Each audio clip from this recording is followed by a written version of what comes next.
نحمده ونصلي على رسوله الكريم اما بعد فاعوذ بالله من الشيطان الرجيم بسم الله الرحمن الرحيم رب اشرح لي صدري ويسر لي امري واحلل عقدة من لساني يفقهوا قولي۔ اللہ تعالیٰ کا لاکھ لاکھ شکر ہے جس نے ہمیں مسلمان بنایا ہے۔ اس کا احسان ہے ہم پر کہ ہمارے لیے رسول اکرم صلی اللہ علیہ وسلم کی ذات کو ایک خوبصورت نمونہ بنایا۔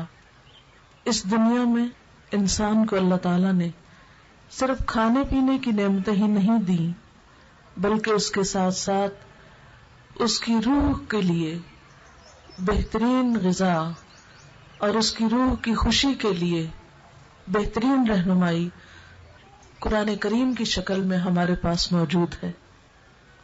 جیسے ہمیں بھوک لگتی ہے اور ہم کھانا کھا لیتے ہیں تو ہماری تڑپ یا تکلیف دور ہو جاتی ہے اور ہم سکون میں آ جاتے ہیں، اسی طرح ہماری روح کے اندر بھی ایک بھوک ہوتی ہے، لیکن ہمیں یہ پتہ نہیں چلتا کہ اس بھوک کو ختم کیسے کرنا ہے۔ اس بھوک کو ختم کرنے کے لیے ہم مختلف طریقے اختیار کرتے رہتے ہیں، اور بعض لوگوں کا خیال ہے کہ موسیقی روح کی غذا ہے، اس لیے جب وہ بے چین ہوتے ہیں یا اداس ہوتے ہیں تو وہ عموماً گانے وغیرہ سننے لگتے ہیں اور گانے سن کر اپنے دل کو خوش کرنے کی کوشش کرتے ہیں۔ لیکن آپ نے دیکھا ہوگا کہ ان ساری چیزوں کے باوجود انسان کی روح کو چین نہیں آتا۔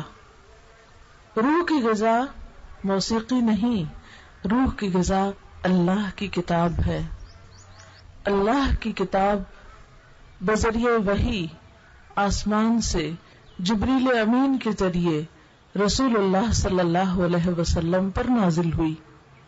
آپ صلی اللہ علیہ وسلم نے آگے صحابہ کرام کو سنایا، یعنی یہ کتاب صحابہ کرام تک پہنچائی، انہوں نے اس کو یاد کیا، اس کو لکھا اور اس کو محفوظ شکل میں پھر اگلی نسلوں تک پہنچایا۔ آج یہ کتاب میرے اور آپ سب کے پاس موجود ہے، لیکن افسوس یہ کہ ہم اپنا دل بہلانے کے لیے اور بہت سی چیزیں پڑھتے اور پڑھاتے رہتے ہیں، سیکھتے اور سکھاتے رہتے ہیں، سنتے اور سناتے رہتے ہیں، لیکن وہ چیز جس میں ہماری روح کا سکون ہے، ہمارے دلوں کا چین ہے، ہمارے قلب کا قرار ہے، اس چیز سے عام طور پر ہم دوری اختیار کیے ہوئے ہیں۔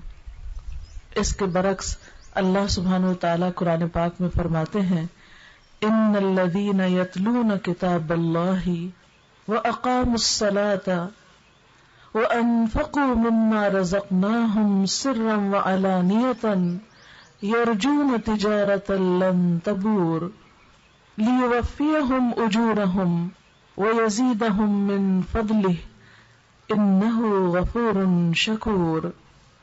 بے شک وہ لوگ جو اللہ کی کتاب کی تلاوت کرتے ہیں اور نماز قائم کرتے ہیں اور اس میں سے جو رزق ہم نے ان کو عطا کیا ہے کھلے اور چھپے خرچ کرتے ہیں، وہ ایک ایسی تجارت کے امیدوار ہیں جس میں ہرگز خسارہ نہ ہوگا، جس میں کبھی بھی ناکامی نہ ہوگی۔ یہ اس لیے ہے کہ اللہ ان کو ان کے اجر پورے کے پورے دے دے، یعنی ایسے کام کرنے والوں کے اجر پورے پورے ان کو عطا کر دے اور ان کو اپنے فضل سے اور زیادہ دے۔ بے شک وہ بخشنے والا ہے، قدردان ہے۔ تو آئیے ان آیات کی تلاوت سنتے ہیں ایک خوبصورت آواز میں، اور پھر اس کے بعد مزید دیکھتے ہیں کہ اللہ تعالی ہمیں کیا فرماتے ہیں۔ اعوذ باللہ من الشیطان الرجیم۔ تلاوت کرتے ہیں۔ اللہ کی کتاب اس لیے نہیں آئی کہ اسے بند کر کے رکھ دیا جائے اور جب کوئی فوت ہو جائے تو پھر سب پر سپارے نکال کے بانٹ دیے جائیں، یا یہ ہے کہ اگر گھر میں کوئی بیماری ہے یا پریشانی ہے تو اس وقت کتاب کھول کر اسے پڑھا جائے، یا کوئی مشکل پیش آ گئی ہے تو اس میں سے فال نکال لی جائے اور مشکل کا حل معلوم کیا جائے۔ نہیں، اللہ کی کتاب اس لیے آئی ہے کہ اس کو پڑھا جائے. کوئی بھی کتاب کس لیے ہوتی؟ کتاب کا مطلب کیا ہوتا ہے؟ کتاب کس لیے لکھی جاتی؟ کتاب کس لیے چھاپی جاتی؟ کتاب کس لیے ایک دوسرے کو دی جاتی؟ کس لیے لائبریریوں میں رکھی جاتی؟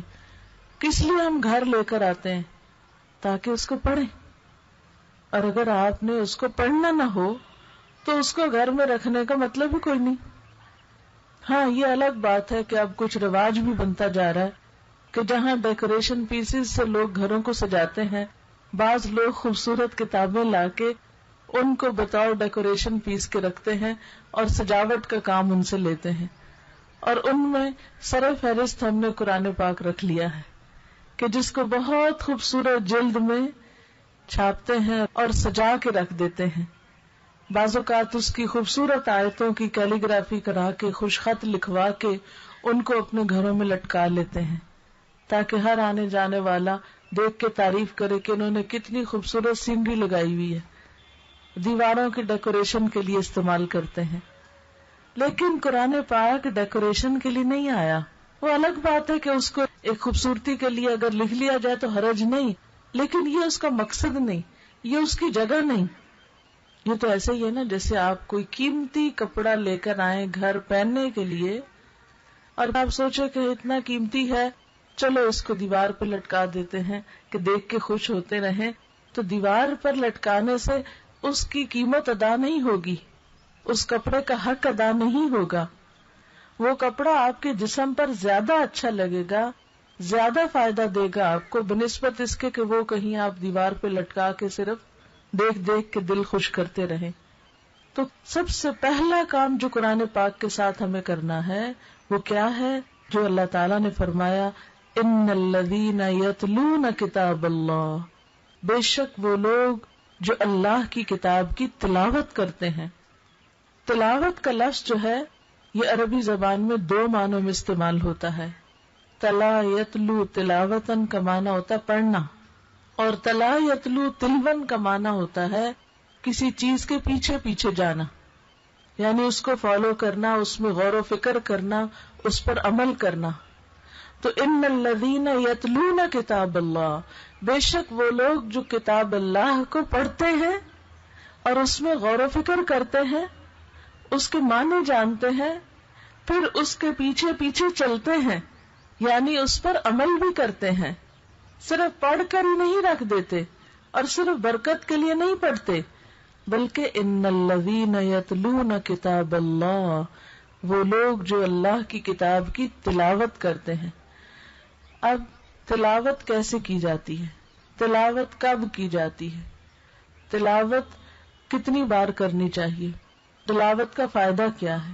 یہ ساری باتیں ہمیں اچھی طرح ازبر ہونی چاہیے.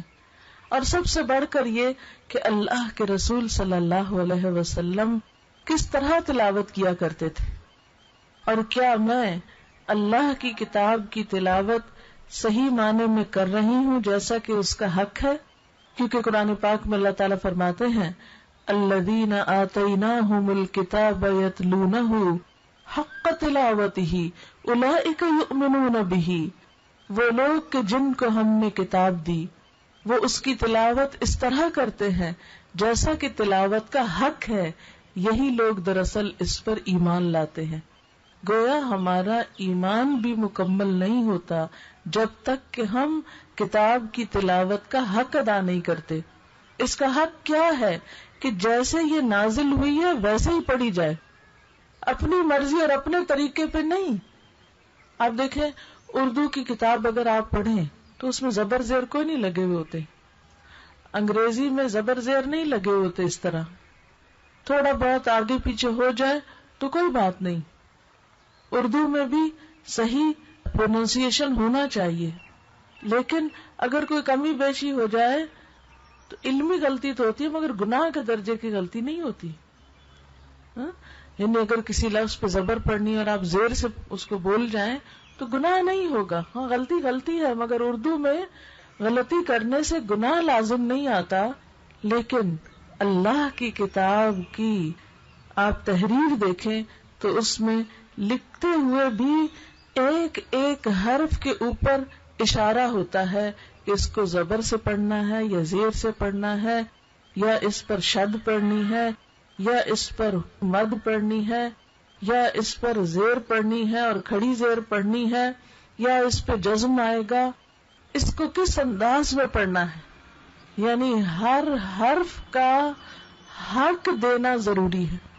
اسی لیے اللہ سبحانہ وتعالی نے قرآن پاک پڑھنے کا طریقہ خود اپنے حبیب محمد صلی اللہ علیہ وسلم کو بتایا. سورۃ المزمل آپ میں سے ہر ایک نے پڑھی بھی ہوگی، سب نے اس کا نام سنا ہوا ہے. اس میں ایک آیت آتی ہے وَرَتِّلِ الْقُرْآنَ تَرْتِيلًا، اور قرآن کو ٹھہر ٹھہر کر آہستہ آہستہ پڑھو. ترتیل کا مطلب یہ ہوتا ہے کہ ہر حرف کو اس کا حق دے کر پڑھو. یعنی ہر حرف کا ایک حق یہ ہے کہ اس کو زبر زیر کے اعتبار سے دیکھا جائے. دوسرا یہ ہے کہ جو اس کے مخارج ہیں، مخارج کیا ہوتے ہیں کہ جہاں سے وہ حرف نکلنا چاہیے. اب اردو میں دیکھیں سین شین صاد ضاد تو ز عین غین، بس وہ ایک دفعہ منہ سے نکالتے چلے جاتے ہیں. عربی میں ایسے نہیں کرتے. عربی میں با پڑھنے کے لیے بھی ایک طریقہ ہے، پوری ایک سائنس ہے حروف کو ادا کرنے کی، کہ با کیسے پڑھیں گے، تا کیسے پڑھیں گے، تا کیسے پڑھیں گے، کیا حرف پڑھتے وقت آپ کی زبان کہاں لگے گی، ہا کہاں سے نکلے گا، ہا کہاں سے نکلے گا، سین اور صاد میں کیا فرق ہوگا، اسی طرح ذال اور زا میں کیا فرق ہوگا. یہ ہر حرف کو اس کا حق دینا یہ ترتیل کی بنیادی شرط ہے. اور پھر یہ نہیں کہ آپ کچھ حرف کھا جائیں یا کچھ لفظ کھا جائیں، وہ جلدی میں جیسے تیسے ان کو پڑھ جائیں. قرآن کے ساتھ یہ مذاق نہیں کر سکتے. تو یتلونہ حق تلاوتہ میں کیا ہے، اس کے حروف کا حق دیا جائے، اس کے اوپر جو زبر زیر پیش ہے اس کو اسی کے مطابق پڑھا جائے. کیونکہ اگر وہ اس طرح نہیں پڑھے گا تو مطلب بھی بدل جائے گا، اور اگر مطلب بدل جائے گا تو تاثیر بھی بدل جائے گی. تو ہم اگر اللہ تعالی سے محبت کرتے ہیں، اللہ تعالیٰ کو اس کائنات کا خالق اور مالک سمجھتے ہیں، اس کتاب کو اللہ کا کلام سمجھتے ہیں، تو پھر ہمارے اوپر کیا لازم آتا ہے کہ ہم اس کو صحیح پڑھیں.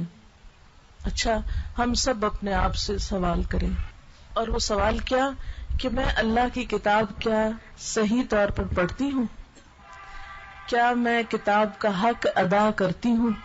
اور پھر حق ادا کرنے میں صرف اس کے صحیح مخارج وغیرہ نہیں آتے، اس کے ساتھ ساتھ اس کی ہر آیت پر کہاں رکنا ہے، کہاں نہیں رکنا. ٹھیک ہے نا؟ کیونکہ بعض اوقات اگر آپ جملہ اس طرح بولے کہ جہاں آپ کو سٹاپ کرنا چاہیے وہاں آپ سٹاپ نہیں کریں. انگریزی میں بھی آپ نے دیکھا ہوگا کہ ٹیچرز آپ کو پنکچویشن سکھاتے ہیں، اور پنکچویشن کا امتحان بھی ہوتا ہے. ایک پیراگراف دے دیا جاتا ہے وداؤٹ پنکچویشن، آپ کو کہا جاتا ہے کہ آپ اس کو سارے پنکچویشن لگائیں.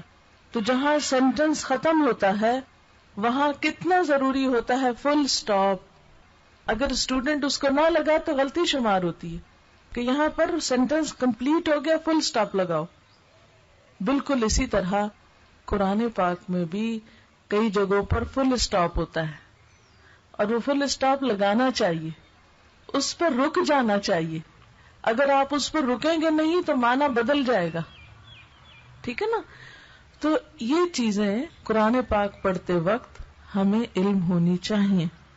اچھا، آپ دیکھیں کہ ہم اپنے باقی زندگی کے معاملات میں کتنے پنکچوئل ہوتے ہیں. مثلا اپنے لباس کے معاملے میں، اپنے گھر کے معاملے میں، اپنی کتابوں کے معاملے میں، اپنی لکھائی کے معاملے میں، ہر چیز میں ہمارا دل چاہتا ہے کہ پرفیکشن ہو.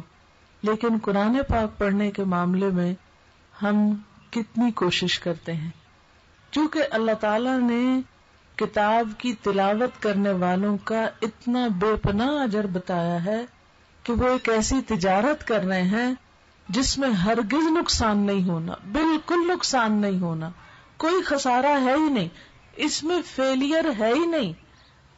جو یہ کام کرے گا وہ فیل نہیں ہو سکتا. اولئک یرجون تجارتا لن تبور.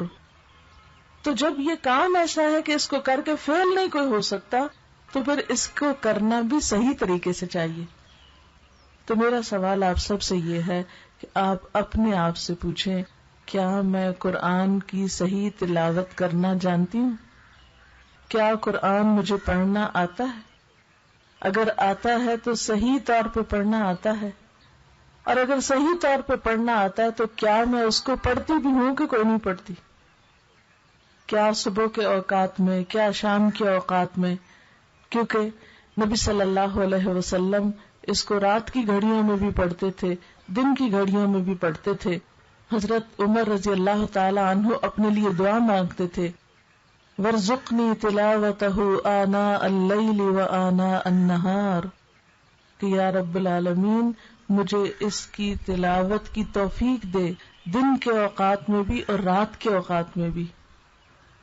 تو ہم سب دیکھیں کہ ہم کتنا قرآن پاک پڑھتے ہیں.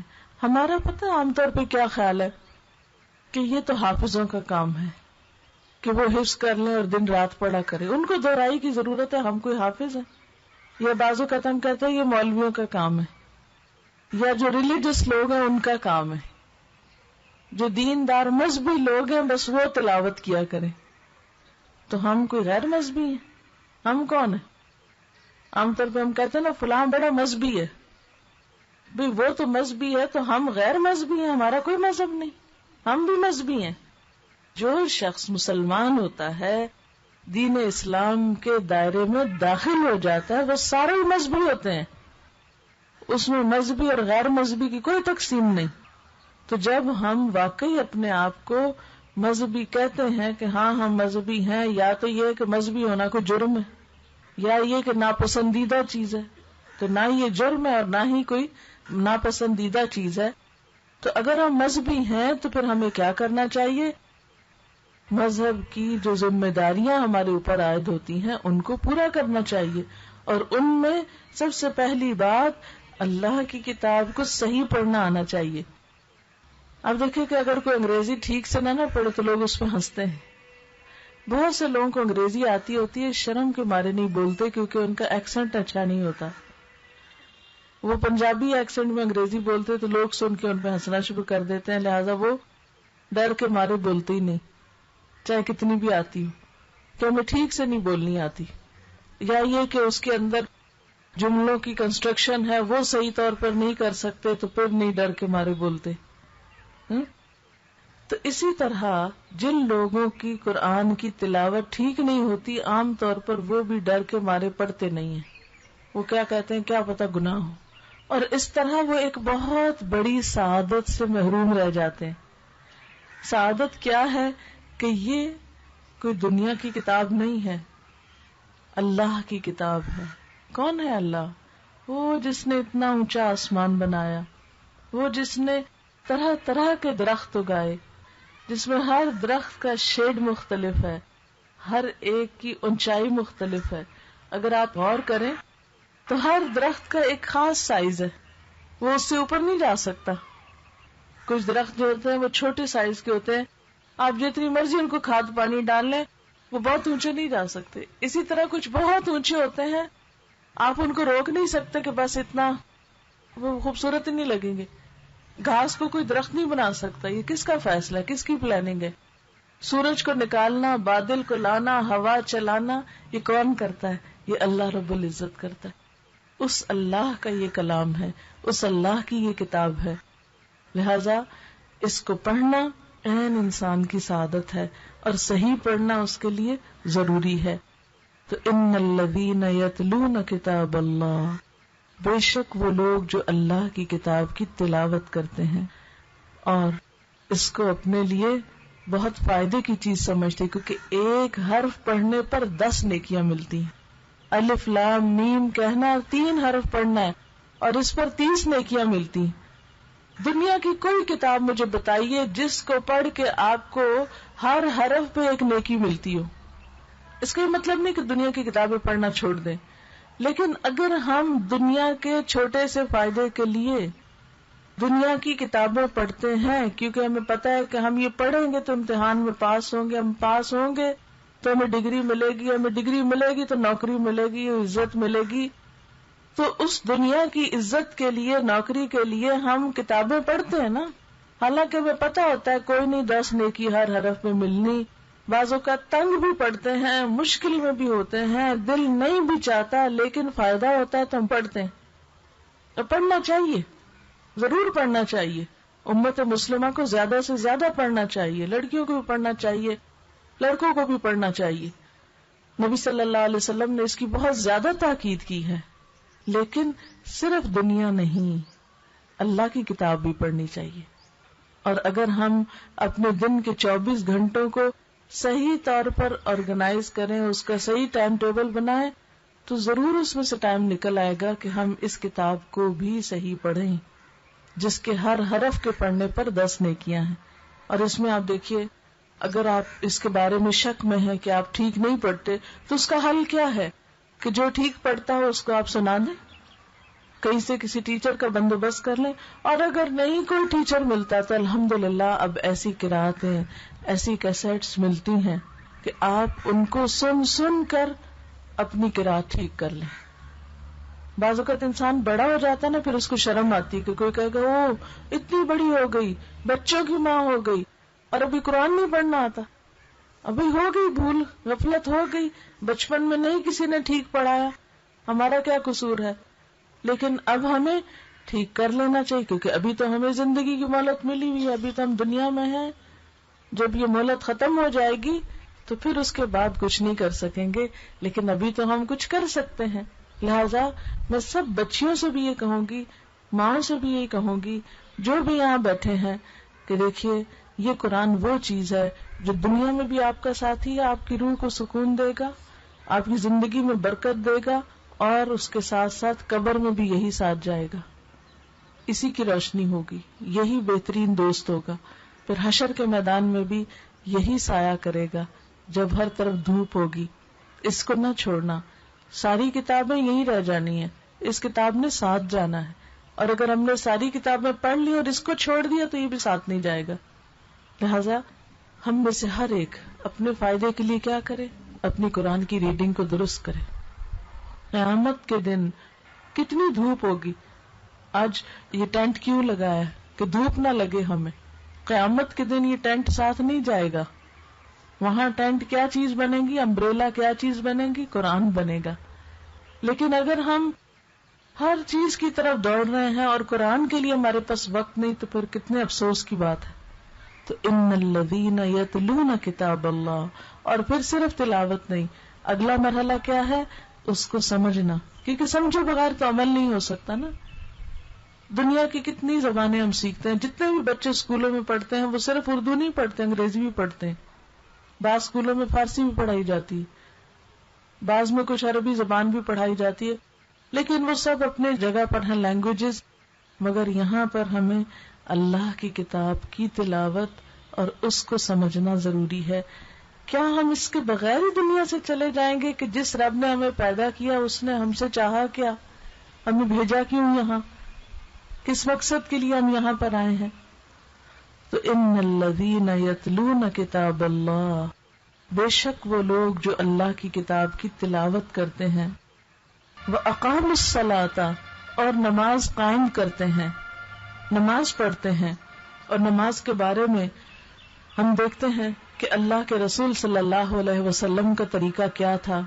حدیث میں آتا ہے اذا حزبہ امر فزع الی الصلاۃ، جب بھی آپ کو کوئی چیز غمگین کرتی، کوئی چیز آپ کو فکر میں ڈالتی، فوراً آپ نماز کی طرف دوڑتے تھے. فزع الی الصلاۃ، ہر موقع پر آپ نماز پڑھتے تھے. ہم لوگ تو دن کی 5 نمازیں پوری نہیں کرتے، ہمارے لیے تو وہ بھی ایک بڑی مشکل ہوتی ہے. کتنا ہم اس سے پریشان ہوتے ہیں کہ ہائے پھر نماز کا وقت آ گیا ہے، کیسے اٹھیں، کتنی سستی کرتے ہیں. کبھی کوئی بہانہ کر دیتے ہیں، کبھی کوئی بہانہ. لیکن اللہ کے رسول صلی اللہ علیہ وسلم صرف فرض نماز نہیں پڑھتے تھے، تہجد بھی پڑھتے تھے، پھر اشراق، پھر چاشت، پھر اسی طرح سورج گرہن ہوتا تو نماز پڑھتے، چاند گرہن ہوتا تو نماز پڑھتے، بارش نہ ہوتی تو نماز استسقاء پڑھتے، بارش زیادہ ہو جاتی تو نماز پڑھتے. اسی طرح کوئی آندھی طوفان ہوتا، ذرا بادل آتے تو فوراً نماز پڑھتے. کہ پچھلی قوموں کے اوپر اسی طرح آندھی طوفان کی وجہ سے عذاب آئے تھے، کہیں یہ قوم بھی تباہ نہ ہو جائے. پھر اسی طرح کوئی مشکل وقت آتا، استخارہ کرتے تو نماز پڑھتے. جنگ بدر میں جب آپ کو بہت خوف تھا دشمنوں کا تو اس وقت آپ مسلسل سجدے میں پڑے ہوئے تھے. پھر اسی طرح کوئی فوت ہو جاتا تو نماز پڑھتے، خوشی کا موقع ہوتا تو نماز پڑھتے. یعنی دونوں عیدوں میں آپ دیکھیں کہ ہماری خوشی کے دن ہیں اور دونوں عیدوں میں نماز بھی ہے. پھر اسی طرح عین حالت جنگ میں میدان جنگ کے اندر بھی نماز پڑھتے تھے. اگر آپ قرآن پاک پڑھیں تو اس سے پتہ چلے گا کہ پورا طریقہ اس میں بتایا گیا ہے کہ اگر دشمن آمنے سامنے بھی کھڑا ہو تو کس طرح مسلمان باری باری دستوں میں آ کے نماز پڑھیں گے، اور اس میں بھی جماعت کے ساتھ نماز ہوگی. اس سے آپ اندازہ لگائیں کہ جنگ کے میدان میں بھی نماز معاف نہیں. پھر اسی طرح مسجد میں داخل ہوتے تو نماز پڑھتے، تحیۃ المسجد، وضو کرتے تو نماز پڑھتے، تحیۃ الوضو. پھر اسی طرح جمعہ کا دن ہوتا تو نماز پڑھتے، یعنی ویکلی بڑی گیدرنگ کے ساتھ جس میں خطبہ بھی ہوتا ہے نماز. پھر اسی طرح سفر میں ہوتے تو قصر پڑھتے. پھر اسی طرح صلاۃ التسبیح. یعنی کتنی نمازیں ہیں جو آپ فرض کے علاوہ اپنی زندگی میں ادا کرتے تھے. اور ہمارا حال کیا ہے؟ ہم اسی رسول کی امت ہیں، ہم آپ سے محبت کے دعوے کرتے ہیں، لیکن ہماری نمازیں 5 بھی پوری نہیں ہوتی. پھر قیامت کے دن آپ کے ساتھ کیسے رہ سکیں گے بتائیے ذرا. ایک شخص تھے ربیعہ بن کعب، ان کے بارے میں آتا ہے کہ وہ نبی صلی اللہ علیہ وسلم کی خدمت کیا کرتے تھے، آپ کے وضو کا پانی لا کر دیتے تھے، رات آپ کے قریب گزارتے تھے کہ اگر آپ کو کوئی چیز ضرورت ہو تو آپ کو دیں. تو ایک دفعہ آپ کو وضو کروا رہے تھے تو آپ نے ان سے پوچھا کہ کچھ مانگتے ہو تو مانگو، یعنی تم جو میری خدمت کرتے ہو تو تمہیں بھی کوئی ضرورت ہے چیز تو مانگ لو مجھ سے، کچھ چاہیے تمہیں میں تمہیں دوں. تو آپ دیکھیے تھے وہ ایک معمولی انسان، لیکن ان کا ایمان اور ان کی سوچ کتنی بلند تھی. انہوں نے بھی دنیا کی کوئی چیز نہیں مانگی، کہنے لگے ارید مرافقتک فی الجنہ، میں جنت میں آپ کا ساتھ چاہتا ہوں. تو آپ صلی اللہ علیہ وسلم نے اس موقع پہ کیا فرمایا؟ فَأَعِنِّي عَلَى نَفْسِكَ بِكَثْرَةِ السُّجُودِ، پھر تم کیا کرو، میری مدد کرو سجدوں کی کثرت کے ساتھ. اگر تم قیامت کے دن جنت میں میرے ساتھ رہنا چاہتے ہو تو کیا کرو؟ پھر سجدے خوب کیا کرو، نمازیں خوب پڑھا کرو. کیا واقعی ہم چاہتے ہیں کہ ہم اللہ کے رسول صلی اللہ علیہ وسلم کے ساتھ ہوں؟ کیا ہم چاہتے ہیں کہ آپ ہماری شفاعت کریں؟ کیا ہم چاہتے ہیں کہ ہمیں آپ کی صحبت میسر آئے؟ یا یہ بھی کوئی شوق نہیں ہے ہمارے اندر؟ کیونکہ پہلے تو یہ دیکھنا پڑے گا اس کا بھی کوئی شوق کبھی دل میں آیا کہ نہیں. دنیا میں آپ دیکھیں کہ دنیاوی اعتبار سے مشہور لوگ ہوتے ہیں، ان کے لیے کیا کیا کرتے ہیں. مثلا پچھلے دنوں انڈیا پاکستان کے جو میچز ہو رہے تھے تو اس میں جو ٹکٹیں بکتی تھی ان میں کسی نے مجھے بتایا کہ کوئی انڈیا کا ایکٹر آیا ہوا تھا، تو جس سیٹ پر اس نے بیٹھ کر میچ دیکھنا تھا اس کے ساتھ والی سیٹ کا ٹکٹ 80,000 میں بکا. صرف اس شخص نے 80,000 کیوں لگائے کہ میں اس ایکٹر کے ساتھ بیٹھ کے میچ دیکھوں گا. صرف ساتھ بیٹھنے کے اس نے اتنے پیسے دیے. آپ سوچ سکتے ہیں کہ صرف دنیاوی جو ہیروز ہیں ان کے ساتھ بیٹھنے کے لیے لوگ کتنی بھاگ دوڑ کرتے ہیں، کتنی بڑی بڑی رقمیں خرچ کرتے ہیں. کیا ہمارے دل میں اللہ کے رسول صلی اللہ علیہ وسلم کے لیے بھی ایسا کوئی جذبہ ہے؟ کیا ہم آپ کے لیے بھی اتنی بڑی رقم خرچ کر سکتے ہیں کہ آپ کا ہمیں قرب نصیب ہو، ہم قیامت کے دن آپ کے ساتھ ہو؟ ظاہر دنیا میں تو اب ایسا کوئی موقع نہیں، لیکن قیامت کے دن آپ کا ساتھ حاصل کرنے کے لیے پھر قیمت کیا ہے اس ٹکٹ کی؟ نماز. آپ صلی اللہ علیہ وسلم جب دنیا سے رخصت ہو رہے تھے تو آپ کو معلوم ہے کہ آخری باتوں میں آپ نے کیا فرمایا تھا؟ الصلاۃ الصلاۃ وما ملکت ایمانکم. آخری نصیحت نماز، نماز اور تمہارے لونڈی غلام، یعنی کمزور طبقوں کی رعایت کرنا. تو جس پیغمبر کی آخری بات نماز کے بارے میں تھی، اس پیغمبر کی امت کیا کر رہی ہے؟ کیا واقعی ہمارے دلوں میں یہ یقین ہے کہ ہم نے مرنا ہے؟ کیا واقعی ہمیں یقین ہے کہ ہم نے دوبارہ اٹھائے جانا ہے؟ کیا واقعی یہ یقین ہے ہمیں کہ ہمارا حساب کتاب ہونا ہے؟ کیا واقعی یہ یقین ہے کہ جنت اور دوزخ بھی کسی چیز کا نام ہے؟ کیا واقعی یہ یقین ہے کہ سزا جزا ملنی ہے؟ اگر واقعی یقین ہوتا تو پھر کیا ہمارے اعمال ایسے ہوتے؟ کیا ہماری نمازوں کا عالم یہ ہوتا؟ تو بات یہ ہے کہ اگر ہم واقعی اپنے آپ کو مسلمان کہتے ہیں اور جنت کے طلبگار ہیں تو جنت کے بارے میں نبی صلی اللہ علیہ وسلم نے فرمایا کہ الا ان سلعۃ اللہ غالیہ، سنو اللہ کا سودا بڑا مہنگا ہے، اور اللہ کا سودا جنت ہے.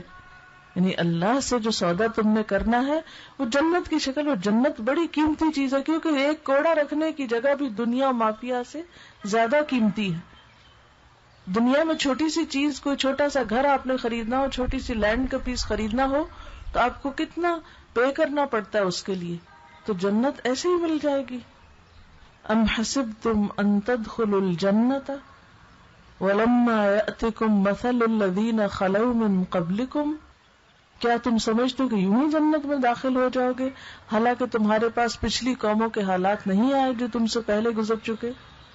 مستہم البأساء، ان کو مصیبتیں آئیں، والضراء، تکلیفیں آئیں، وزلزلوا، وہ ہلا مارے گئے، حتی یقول الرسول والذین آمنوا معہ متی نصر اللہ، یہاں تک کہ اللہ کا رسول اور جو ان کے ساتھی تھے وہ پکار اٹھے کہ اللہ کی مدد کب آئے گی، اتنی دیر کیوں ہو گئی. الا ان نصر اللہ قریب، سنو اللہ کی مدد قریب ہے. لیکن بات یہ ہے کہ ہم سب کہاں کھڑے ہیں.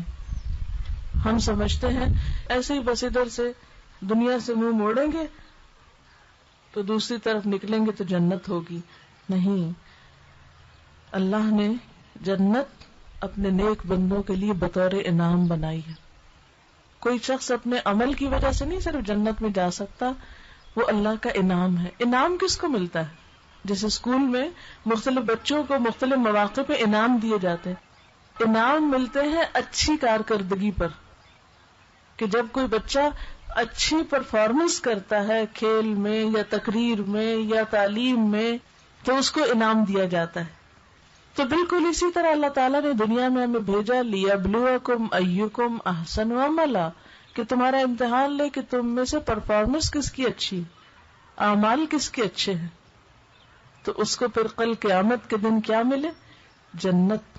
تو ان الذین یتلون کتاب اللہ واقاموا الصلاۃ، بے شک وہ لوگ جو اللہ کی کتاب کی تلاوت کرتے ہیں اور نماز قائم کرتے ہیں، وانفقوا مما رزقناہم، اور اس میں سے خرچ کرتے ہیں جو ہم نے ان کو رزق دیا ہے، یعنی اپنا مال دوسروں پر خرچ کرتے ہیں. کیسے؟ سرا وعلانیہ، چھپا کے بھی دکھا کے بھی، ظاہری طور پر بھی اور خاموشی کے ساتھ بھی.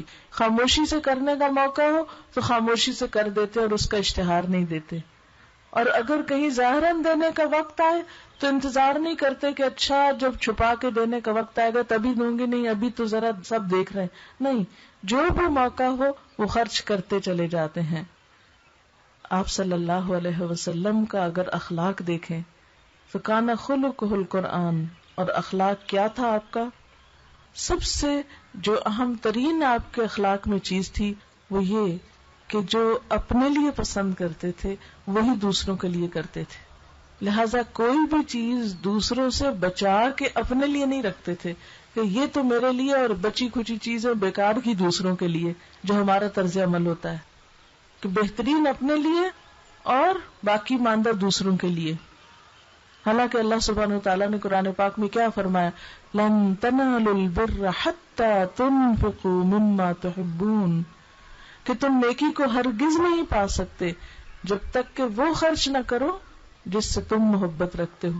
اس کا مطلب نہیں کہ ہم ضروری ہے کہ ساری اپنی پسندیدہ چیزیں گھر سے نکال دیں، لیکن کبھی تو وہ بھی خرچ کرنا چاہیے جن چیزوں سے ہمیں محبت ہے، جو چیزیں ہماری پسندیدہ ہیں. تو ہم دیکھتے ہیں کہ اللہ سبحانہ وتعالیٰ ایک اور جگہ سورۃ المنافقون کے آخر میں بھی وارننگ دیتے ہیں. کیا؟ یا ایھا الذین آمنوا، اے لوگو جو ایمان لائے ہو، لا تلہکم اموالکم ولا اولادکم عن ذکر اللہ، اے لوگو جو ایمان لائے ہو، تمہارے مال اور تمہاری اولادیں تمہیں اللہ کی یاد سے غافل نہ کر دیں، کیونکہ مال انسان کو بھلا دیتا ہے، اس کا کمانا، اس کا سنبھالنا، اس کا گننا، اس کا رکھنا. انسان کے دل میں مال کی محبت بہت سخت ہے، بہت پکی ہے، لہذا وہ اس کو عام طور پر غافل کر دیتی ہے. کس چیز سے؟ اللہ کے ذکر سے، اللہ کی یاد سے، نماز سے، دین کے کام سے، قرآن پڑھنے سے، کیونکہ اس میں اتنا انسان مصروف ہو جاتا ہے، اور خصوصاً اگر اس میں کامیابی ہونے لگے تو اور آگے سے آگے سے آگے چلتا چلا جاتا ہے، پھر اپنے آپ کو روکنا اور کھینچنا بہت مشکل ہو جاتا ہے. تو اللہ تعالیٰ نے کیا فرمایا کہ تمہارے مال اور تمہاری اولادیں، مال کی محبت سے انسان نکلتا ہے تو اولاد، اور اس میں آپ دیکھیں خاص طور پر مردوں کے لیے مال فتنہ ہے اور عورتوں کے لیے اولاد فتنہ ہے. یہ دو چیزیں، عورتیں اپنے بچوں میں مشغول ہو کے عام طور پر نماز میں غفلت کر جاتی ہیں، مرد اگر کام کاروبار میں کرتے ہیں تو عورتیں اولاد کی وجہ سے کرتی ہیں. تو دونوں کو نصیحت ہے کہ دیکھو تمہیں اللہ کے ذکر سے، اللہ کی یاد سے، عبادت سے یہ دونوں چیزیں غافل نہ کریں. بعض اوقات ہم کیا کہتے ہیں، ہم کہتے ہیں کیا کریں، بہت مصروف ہیں، بہت کام ہے، ہمیں نہیں ٹائم نماز کا، یا ہمیں نہیں ٹائم اللہ کے کام کا، کس وقت تلاوت کریں، کاموں سے ہی نہیں فرصت. یہی بہانے کرتے ہیں نا عام طور پر. تو کیا اللہ تعالیٰ کو نہیں پتا تھا کہ میرے بندوں کو اتنے کام ہوں گے کہ نماز کا انہیں ٹائم نہیں ہوگا؟ اللہ کو پتا تھا. لیکن یہی تو ہمارا امتحان ہے کہ جب ہم دنیا میں اتنے مشغول ہوں تو پھر جب اللہ تعالیٰ بلائے تو سب کو چھوڑ کر آ جائے. دیکھیں نا، جس سے آپ محبت کا دعویٰ کرتے ہیں تو پھر آپ اس کی بات بھی مانتے ہیں نا. تو اگر اللہ تعالیٰ سے ہم محبت کا دعویٰ کرتے تو پھر یہ کیا بات ہوئی؟ اللہ تعالیٰ کہے آؤ نماز کی طرف، آؤ کامیابی کی طرف، تو اب کہے اللہ تعالیٰ ہمیں ویسے آپ سے بہت محبت ہے لیکن ابھی ہم دنیا کے کام میں لگے ہوئے، ابھی ہم مال سمیٹنے میں لگے ہوئے، یا ابھی ہم بچوں کو سنبھالنے میں لگے ہوئے، اس لیے آپ کے پاس نہیں آ سکتے. یہ تو کوئی محبت نہ ہوئی. مثلاً آپ نے دیکھا ہوگا دو دوست ہیں، تو اگر ایک دوست دوسری دوست کو کسی کام کے لیے بلاتی ہے یا کسی بات کے لیے بلاتی ہے اور وہ اس کی بات سننے کو ہی تیار نہ ہو تو وہ دوستی رہ سکتی؟ کبھی نہیں رہ سکتی وہ دوستی. تو اسی طرح اللہ کے ساتھ بھی دوستی نہیں رہ سکتی، محبت نہیں رہ سکتی، تعلق نہیں رہ سکتا جب تک کہ انسان اللہ تعالیٰ کی پکار پہ لبیک نہ کہے. تو اے ایمان والو، تمہیں تمہارے مال اور اولاد اللہ کے ذکر سے غافل نہ کر دیں. وَمَن يَفْعَلْ ذَلِكَ، اور جو ایسا کرے گا، یعنی مال اور اولاد کے دھندے میں پھنس کے اللہ کو بھولے گا، فَأُولَٰئِكَ هُمُ الْخَاسِرُونَ، تو یہی لوگ دراصل خسارہ پانے والے ہیں، ان کا پھر بڑا نقصان ہو جائے گا. وَأَنفِقُوا مِمَّا رَزَقْنَاكُمْ، اور خرچ کرو اس میں سے جو ہم نے تمہیں رزق دیا ہے. مِن قَبْلِ أَن يَأْتِيَ أَحَدَكُمُ الْمَوْتُ، اس سے پہلے کہ تم میں سے کسی کی موت کا وقت آ جائے. ایسا نہ ہو کہ موت کا فرشتہ آ جائے تو تم اس وقت کہو فَيَقُولَ رَبِّ لَوْلَا أَخَّرْتَنِي إِلَىٰ أَجَلٍ قَرِيبٍ، انسان کہے کہ اے رب تو نے مجھے تھوڑی دیر اور کیوں نہ مہلت دے دی، تھوڑی مدت اور مجھے وقت مل جاتا، فَأَصَّدَّقَ، تو میں صدقہ کر کے آتا، وَأَكُن مِّنَ الصَّالِحِينَ، اور میں نیکوں میں شمار ہو جاتا. اب دیکھیں کہ جو موت کا فرشتہ آتا ہے نا تو وہ انتظار نہیں کرتا. وَلَن يُؤَخِّرَ اللَّهُ إِذَا جَاءَ أَجَلُهَا، جب انسان کی موت کا وقت آ جاتا ہے تو اللہ تعالیٰ ذرا برابر بھی تاخیر نہیں کرتا. کسی کی مہلت عمر پر بڑھ نہیں سکتی. لا يستأخرون ساعة ولا يستقدمون، ایک گھڑی بھر بھی موت کا وقت آگے پیچھے. ہم تو لوگوں سے وعدہ کرتے ہیں، کبھی آدھا گھنٹہ لیٹ ہو رہے ہیں، کبھی 15 منٹ جلدی جا رہے ہیں، کبھی آگے کبھی پیچھے، لیکن موت کا فرشتہ اتنا وعدے کا پابند ہے کہ مریض چاہے جتنی مرضی بری حالت میں ہو تو وہ اپنے وقت سے پہلے نہیں آتا، جتنا مرضی کوئی بیمار ہو نہیں آتا. جو وقت اللہ نے لکھا ہے اسی پہ اس نے آنا ہے. ایک حدیث سے ہمیں پتہ چلتا ہے کہ جب موت کا وقت قریب ہوتا ہے نا اور فرشتے قریب آ جاتے ہیں، یعنی اتر آتے ہیں، اس بندے کے پاس پہنچ جاتے ہیں، پھر وہ لمحے گنتے ہیں، اچھا اتنا وقت ابھی باقی ہے، انتظار کرتے ہیں. ایک کہتا ہے اس نے جو کھانا تھا کھا لیا، اس کے بعد اب اس نے اور کچھ نہیں کھانا ہے، کھا نہیں سکے گا. اسی لیے جب کوئی فوت ہو جاتا ہے تو ہم کہتے ہیں اچھا اس نے آخری کھانا فلاں وقت کھایا تھا، آخری چیز یہ پی تھی. بعض اوقات کوئی فوت ہوتا ہے اس کو دوا دیتے تو دوا اندر ہی نہیں جاتی، باہر ہی آ جاتی، ایکسپٹ ہی نہیں کرتا معدہ انسان کا، ختم ہو گیا رزق. تو موت کا فرشتہ کیا کہتا ہے؟ جو کھانا تھا کھا لیا، جو پینا تھا پی لیا، جو پہننا تھا پہن لیا، جو کمانا تھا کما لیا، جو کچھ اس نے کرنا تھا کر لیا، اب اتنا وقت باقی. اور جو ہی وقت آتا ہے آگے بڑھ کر وہ جان نکالتا ہے اور چلا جاتا ہے، بالکل انتظار نہیں کرتا. چاہے کوئی جوان ہو، بوڑھا ہو، نیک ہو، بد ہو، صحت مند ہو، تندرست، بیمار، کوئی بھی ہو، بس وقت آ گیا، ختم. اب کس کو پتا ہے وقت کے آنے کا؟ ہم میں سے کسے معلوم ہے کہ کس وقت آنی ہے ہماری موت؟ پتا ہے ہمیں؟ نہیں پتا. ہر چیز کا ایک وقت مقرر ہے، لیکن کچھ چیزوں کا وقت ہمیں پتا. مثلا ہمیں اب یہ پتا ہم کس دن پیدا ہوئے تھے. یہ عام طور پر لوگوں نے اپنی ڈیٹ آف برتھ بڑی لکھ کے رکھی ہوتی. کچھ لوگ تو عمر کے کم ہونے کے باوجود اس دن کو خوشی کا دن بناتے ہیں. یعنی جو لوگ برتھ ڈے مناتے ہیں مجھے بعض اوقات بڑی حیرت ہوتی ہے کہ یہ کس بات پہ خوش ہو رہے ہیں؟ زندگی کا 1 سال کم ہونے پہ، وہ بتیاں بجھانے پہ. یعنی وہ جو رسم بھی کرتے ہیں اس میں کیا کرتے ہیں؟ پہلے پھونکے مار کے وہ بجھاتے ہیں کینڈلز، اور پھر بجھی ہوئی کینڈلز پہ خوش ہو رہے ہوتے ہیں. جب چراغ زندگی بجھ جائے اور ایک ایک کر کے بجھتا جا رہا ہے تو خوش کس بات پہ ہو رہے ہو؟ تالیاں کس بات پہ بنا رہے ہو؟ زندگی کی نعمت کم ہونے پہ کہ اتنا چلا گیا اور اس پہ تالیاں بج رہی. کس قدر افسوس کی بات ہے، کس قدر ناسمجھی کی بات ہے. اگر ہمارا مال کم ہو جائے تو ہم تالیاں بجاتے ہیں اس پہ. اگر ہمارے پیسے کھو جائیں تو ہم خوش ہوتے ہیں؟ نہیں. زندگی کم ہو جاتی تو ہم خوش ہوتے ہیں. اتنی حماقت میں مبتلا تو ہم کہتے اتنے سال بڑھ گئے. وہ بڑھ نہیں گئے، وہ گھٹ گئے ہیں، ختم ہو گئے ہیں. وہ کیا دوبارہ منگا سکتے ہیں وہ سال؟ آپ لے سکتے ہیں؟ نہیں لے سکتے. تو انسان کو اس وقت کے آنے سے پہلے پہلے اللہ کے راہ میں خرچ کرنا چاہیے. نبی صلی اللہ علیہ وسلم کو خرچ کرنا بے حد پسندیدہ تھا. کبھی آپ عطیہ کی شکل میں دیتے، کبھی آپ ہدیہ کی شکل میں دیتے، کبھی آپ ہبہ کی شکل میں دیتے، کبھی آپ صدقہ کی شکل میں دیتے، کبھی زکوٰۃ کے طور پر دیتے، کبھی مال غنیمت تقسیم کرتے. یعنی کتنی قسمیں تھیں دینے کی، کتنے طریقے تھے دینے کے. جس کہتے ہیں نا کہ کوئی بہانے ڈھونڈتا ہے دینے کے. کئی لوگ تو بہانے ڈھونڈتے نا لینے کے. ہمارے تو اکثر موقع بنے ہوئے، اب شادی ہے تو شادی کا تحفہ دو، اب بچہ پیدا ہو گیا تو اس کا تحفہ دو، اب وہ فلانا سفر کر کے آیا تو اس کا دو، گیا ہے تو اس کا دو. حتیٰ کہ اب ہم نے فوتگی پر بھی لین دین کا رواج شروع کر دیا.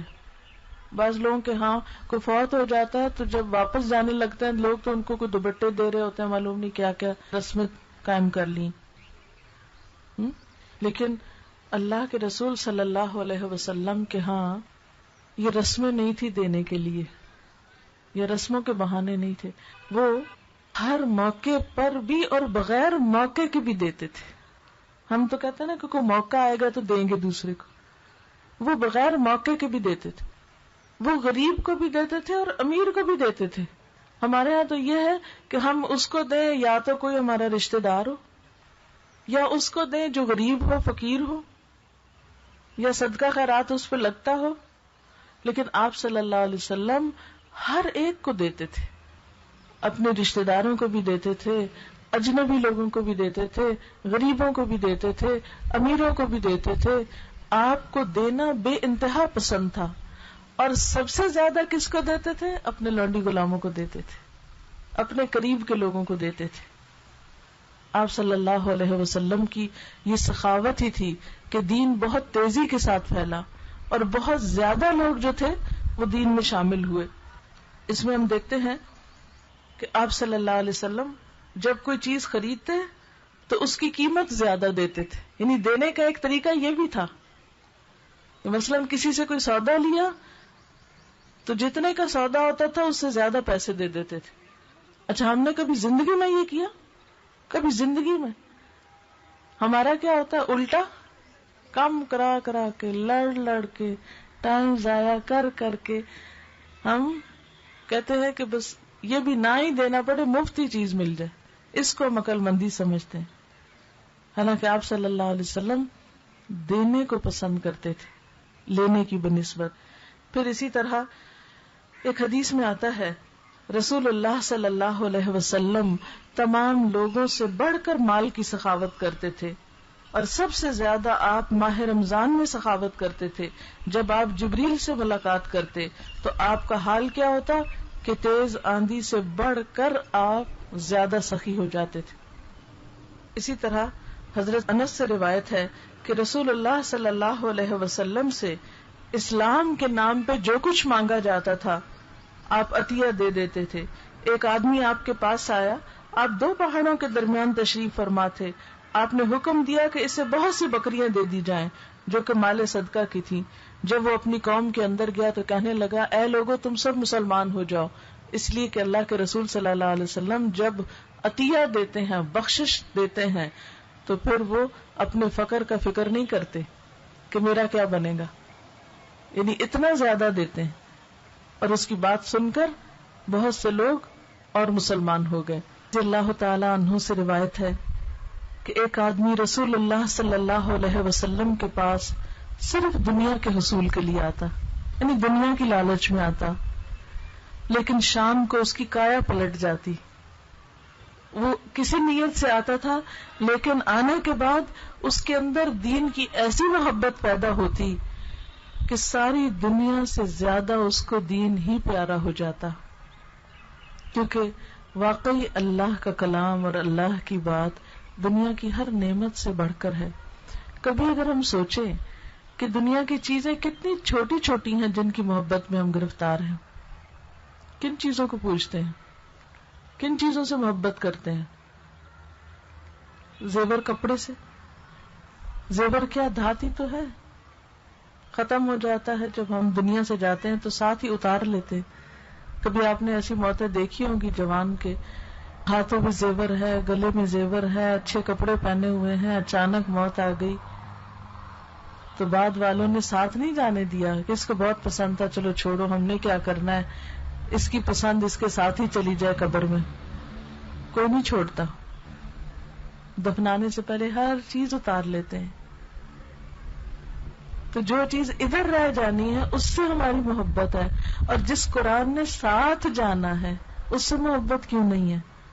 کیونکہ قرآن اگر ہمارے ساتھ دفن نہ بھی کیا جائے نا تو جو ہمارے دل میں ہے، جو ہماری روح میں اترا ہوا ہے، جو ہمارے خیالوں میں ہے، جو ہمارے اعمال میں ہے، وہ قرآن ہمارے ساتھ وہاں تک پہنچے گا. مسند احمد کی ایک حدیث کے مطابق قبر کی جو وحشت ہوگی، جو تنہائی ہوگی، اس میں قرآن ایک خوبصورت دوست کی شکل میں انسان کے ساتھ ہوگا، اور انسان کو قبر کی تنہائی میں پھر گھبراہٹ نہ ہوگی. ہم میں سے ہر ایک کے لیے قبر کا تصور جو ہے وہ بڑا ہی وحشتناک ہے. ایک خوف آتا ہے کہ ہائے اکیلے کیسے رہیں گے اس میں، رات کے اندھیرے میں وہ قبر کے اندر، نہ کوئی لیمپ، نہ کوئی بجلی، نہ کوئی بستر، نہ کوئی ساتھی، نہ کوئی فریاد سننے والا، کوئی بھی نہیں. ہاں اگر اس کتاب سے دوستی کر لی تو یہ ضرور ساتھ جائے گی، یہ وہاں رہ جائے گی. تو پھر اگر ہم اپنی محبتوں کا جائزہ لیں کہ جن چیزوں سے ہم محبت کرتے ہیں وہ کوئی چیز ہمارے ساتھ نہیں جائے گی، لیکن جس چیز کو ہم نے چھوڑا ہوا ہے وہ ساتھ جا سکتی ہے اگر ہم اس کو اختیار کر لیں. سیدنا ابن شہاب سے روایت ہے کہ رسول اللہ صلی اللہ علیہ وسلم نے مکہ فتح کیا، اس کے بعد حنین کی طرف بڑھے جس میں اللہ تعالیٰ نے ان کو بالآخر فتح دی. شروع میں مسلمان تھوڑے پریشان ہوئے تو آپ صلی اللہ علیہ وسلم کو بہت سارا مال غنیمت ہاتھ آیا. 6000 لوگ پکڑے گئے، تھوڑے بہت نہیں تھے. آپ چاہتے تو ان کو بیچ کے بڑی رقم حاصل کرتے، لیکن آپ نے کیا کیا، ان سب کو بغیر کسی معاوضے کے مفت میں رہا کر دیا. جاؤ تم کو چھوڑ دیا اللہ کے نام پہ. سارے کے سارے مسلمان ہو گئے. اسی طرح ان میں سے ایک شخص صفوان بن امیہ کو آپ نے 100 اونٹ دیے، پھر 100 دیے، پھر 100 دیے. دیکھا جب اس نے آ کے وادی میں کہ اتنے اونٹ ہیں، تو کہنے لگا یہ اتنے اونٹ اللہ نے آپ کو دیے. آپ نے کہا تمہیں اچھا لگ رہا ہے یہ مال، تمہیں چاہیے، اچھا جاؤ لے جاؤ. یہ میں کبھی سوچتی ہوں کہ کتنا بڑا دل تھا آپ صلی اللہ علیہ وسلم کا. ہمیں اپنی ذاتی ایک چھوٹی سی چیز دینی بھی کتنی مشکل ہوتی ہے بعض اوقات، لیکن آپ کا دل کتنا بڑا تھا. بعض اوقات آپ کے جسم پر کوئی کپڑا ہوتا اور وہ ایک ہی ہوتا، لیکن اگر کسی کو پسند آ جاتا تو آپ اس کو بھی تحفے میں دے ڈالتے. یعنی چاہے وہ آپ کی ضرورت کا بھی ہوتا تو آپ اپنی ذات پہ دوسرے کو ترجیح دیا کرتے تھے.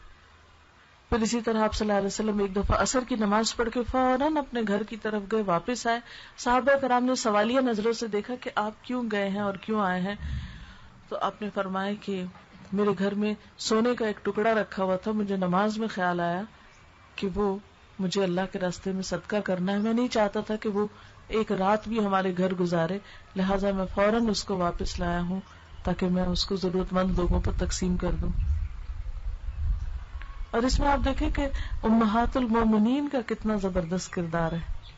اور پھر اس کے بعد صحابہ کرام کے اندر بھی یہ خوبی کس طرح آئی ہے. وہ دیکھتے تھے نا اپنے نبی کو سخاوت کرتے ہوئے، تو ان کے دل بھی اسی طرح بڑے ہوئے.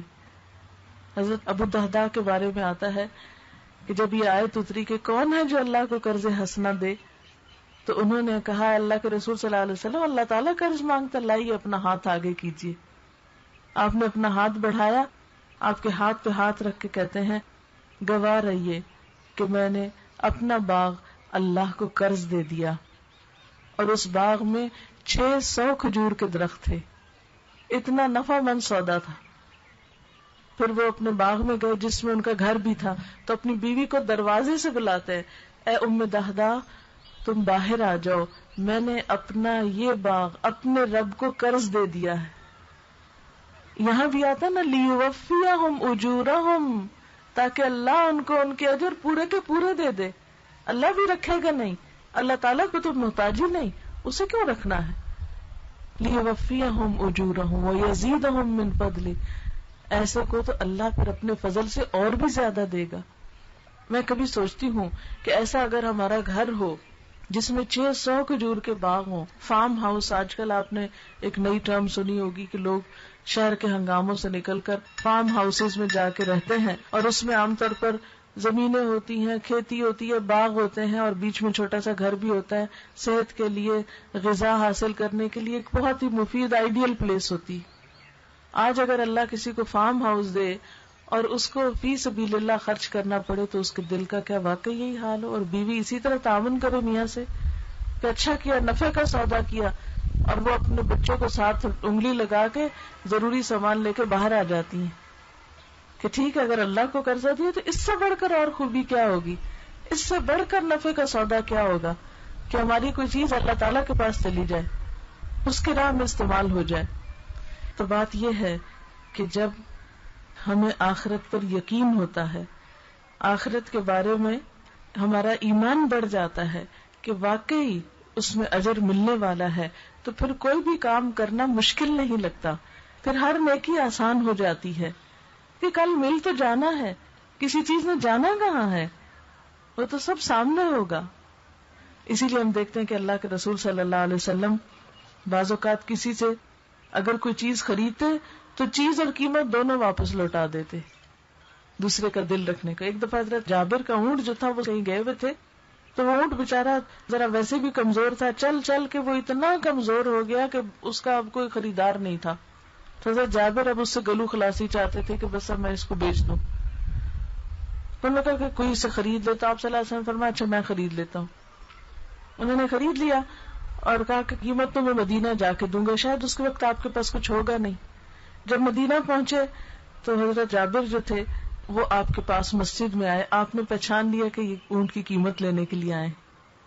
تو آپ صلی اللہ علیہ وسلم پہلے تو ان کی قیمت ان کو دیتے ہیں، اور اس کے بعد جب وہ نکلنے لگتے ہیں تو کہتے ہیں جابر اونٹ بھی ساتھ لے جاؤ، وہ تمہیں تحفہ دیا. یہ تھی آپ کی محبت، یہ تھا آپ کا اخلاق، اور یہ تھا آپ کا وہ کردار جس کی وجہ سے لوگ دین میں جوک پر جوک داخل ہوئے. کہ اتنا پیارا ہے ہمارا نبی، ہم سے چیز خرید کے ہمیں پیسے بھی دے دیتے اور پھر چیز بھی ہمیں دے دیتے. اور کسی کو کیا چاہیے؟ اور یہ تو سب کچھ دنیا کا ہے نا. اللہ کے رسول صلی اللہ علیہ وسلم نے تو ہمارے لیے آخرت کا رستہ ہموار کیا. اگر آپ نہ آتے تو ہم کہاں بھٹک رہے ہوتے؟ یہ کتاب کہاں ہوتی؟ یہ سب دین کہاں ہوتا؟ لیکن کس قدر افسوس کی بات ہے کہ سب کچھ موجود ہے اور ہم اس سے غافل ہیں.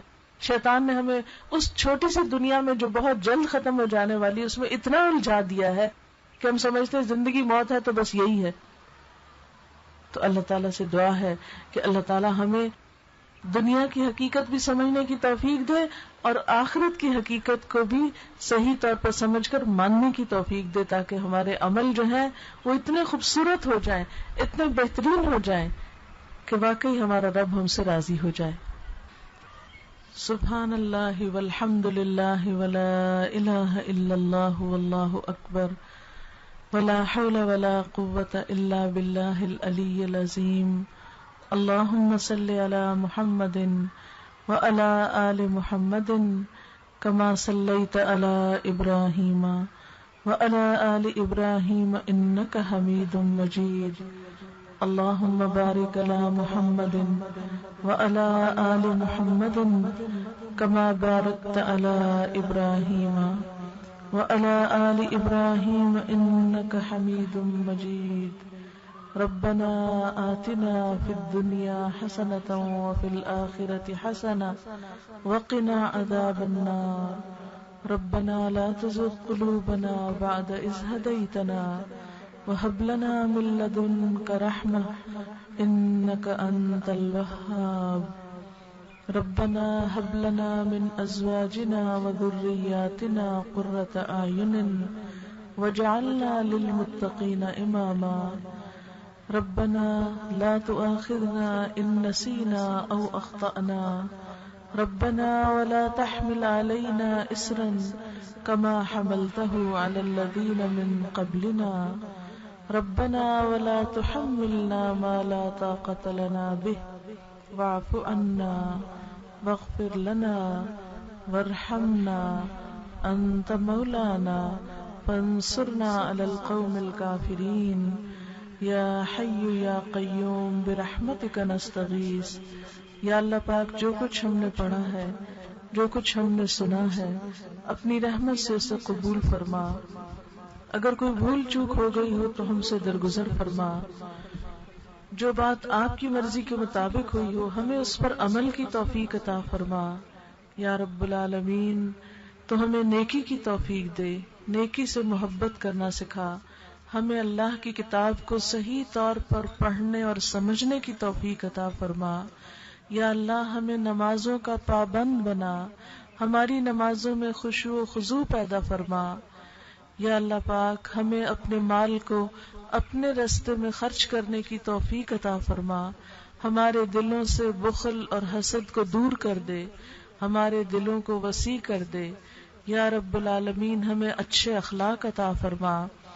یا ارحم الراحمین ہمیں بات کا سچا اور وعدے کا پکا بنا دے. یا اللہ مسلمانوں کے دلوں میں باہم محبت پیدا کر دے. یا اللہ ہمارے گھروں میں سکون اور اطمینان اور خوشی پیدا فرما. ہمارے بچوں کو ہمارے لیے صدقہ جاریہ بنا. ان بچوں کو نیکی کی توفیق عطا فرما. یا رب العالمین ہمارے والدین پر اپنی رحمت نازل فرما. ہمیں ان کے لیے صدقہ جاریہ بنا. ہمارے استادوں پر، عزیزوں، بزرگوں، دوستوں، سب پر اللہ کی رحمت نازل فرما. یا رب العالمین ہماری بھول چوک سے درگزر فرما. ہماری نیت کو اپنے لیے خالص کر لے. یا اللہ تو ہماری آخرت کو اچھا کر دے. ہمیں مرتے وقت کلمہ نصیب فرمانا. یا اللہ ہماری قبروں کو روشن کر دینا. یا اللہ ہمارا حساب کتاب آسان فرما دینا. ہمیں جنت الفردوس میں جگہ عطا فرمانا. جہنم کی آگ سے محفوظ رکھنا. یا اللہ جہنم کی آگ سے محفوظ رکھنا. یا رب العالمین ہمارے دلوں اور سوچوں میں وسعت پیدا کر دے. یا ارحم الراحمین ہمارے ملک کو دن دگنی اور رات چوگنی ترقی عطا فرما. یا اللہ اس جگہ پر اپنی خیر و برکت نازل فرما. جنہوں نے اس مجلس کا اہتمام کیا ہے اللہ اس میں خیر اور برکت پیدا کر دے. ان کو اس کی بہترین جزا عطا فرما دے. یا رب العالمین جو بچے اسکول میں پڑھتے ہیں انہیں دین اور دنیا کی بہترین بھلائیاں عطا فرما، ان کے استادوں کو بہترین جزائے خیر عطا فرما۔ یا اللہ تو ہم سب پر اپنی رحمت نازل کر دے، ہمیں اچھے کاموں کی توفیق دے اور برے کاموں سے بچنا سکھا۔ یا اللہ تمام بیماروں کو صحت کاملہ عطا فرما، سب دکھی لوگوں کے دکھ دور فرما۔ یا اللہ جو جس مشکل میں گرفتار ہے اس کی مشکل کو آسان کر دے۔ ربنا تقبل منا انک انت السمیع العلیم وتب علینا انک انت التواب الرحیم، وصلی اللہ تعالی علی خیر خلقہ محمد وعلی آلہ واصحابہ واہل بیتہ اجمعین برحمتک یا ارحم الراحمین۔ الہی آمین۔ سبحانک اللہم وبحمدک نشہد ان لا الہ الا انت نستغفرک ونتوب الیک۔